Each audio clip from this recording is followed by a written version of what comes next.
Trump breaking news.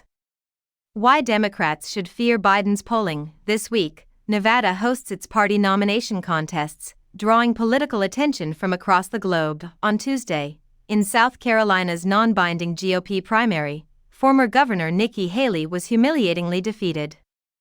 On the other hand, Republican caucuses are set to be won by former President Donald Trump on Thursday, while Democratic primary winner Joe Biden is predicted to cruise to an easy victory.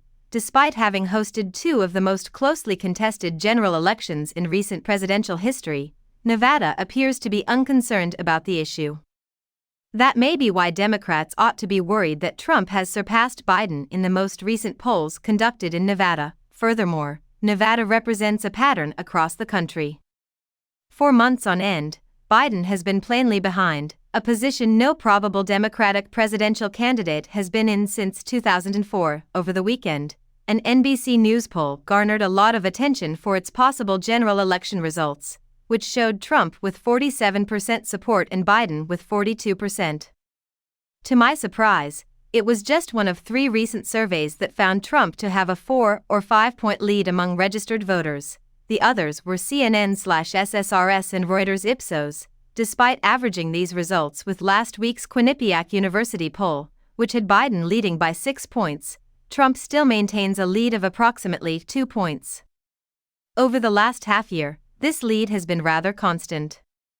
Even while Trump has the most of the evidence, every now and then a poll will put Biden ahead, such as Quinnipiac's. Really, if Biden were to lose the general election, he would lose by more than 270 Electoral College votes, all because of the states where he is now trailing across the nation. When compared to previous cycles, this is a very different scenario for Democrats.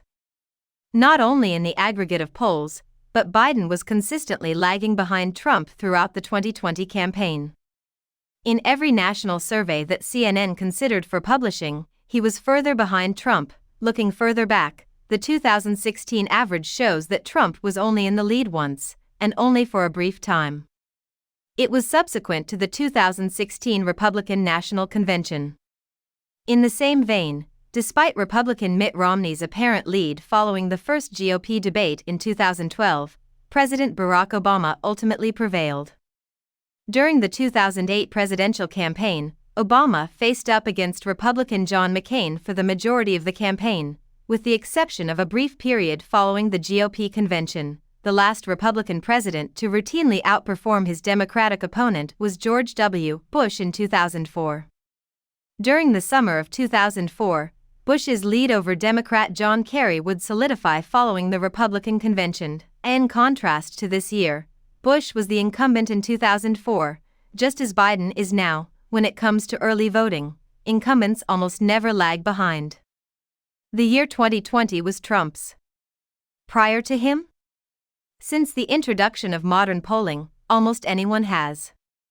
By this point in the campaign, incumbents who had fallen behind early on had recovered their positions, like Ronald Reagan in 1984.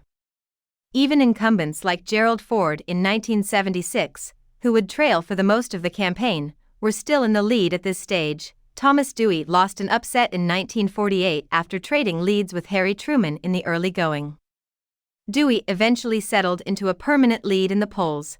That he lacks support from the majority of voters is where Biden's problems stem from. For nearly 2 years, his approval rating has remained stagnant at around 40%. The situation is not improving for him. So far in his first term as president, Biden has the lowest approval rating of any elected leader, are approaching a point when there is a correlation between present approval ratings and approval ratings by election time, which should be concerning for Democrats. Voters are more likely to have a negative impression of Biden when the election season begins in the autumn for every day that his popularity rating remains low. Less well-known candidates' popularity tends to fluctuate the most between now and the main election. Except for Trump, this is not the case. Like Biden, his name is practically instantly recognizable. People are familiar with Trump, but they dislike him. Despite this, they still tend to favor Trump over Biden. It would appear that this would make it harder for Biden to use attack advertising to sway the race in his favor. Furthermore, Biden's problems aren't exclusive to his campaign. In 2023, the percentage of adults who identified as Democrats reached a new low, according to recent Gallup research. The percentage of adults who identified as Democrats has dropped to 27%, the lowest level since at least 1988, or 1991 when included independent leaners, with 43% including them. Biden should take heart in the fact that he is close behind. Assuming it persists until Election Day, Trump's typical 2-point lead is not secure. Nearly 9 months remain until the November election. We do not have any historical parallel for the fact that Trump is still facing 4 criminal indictments, don't have encouraging precedents for incumbents seeking re-election, and Biden remains fundamentally unpopular. Moreover, incumbents seldom trail at this stage of a presidential campaign.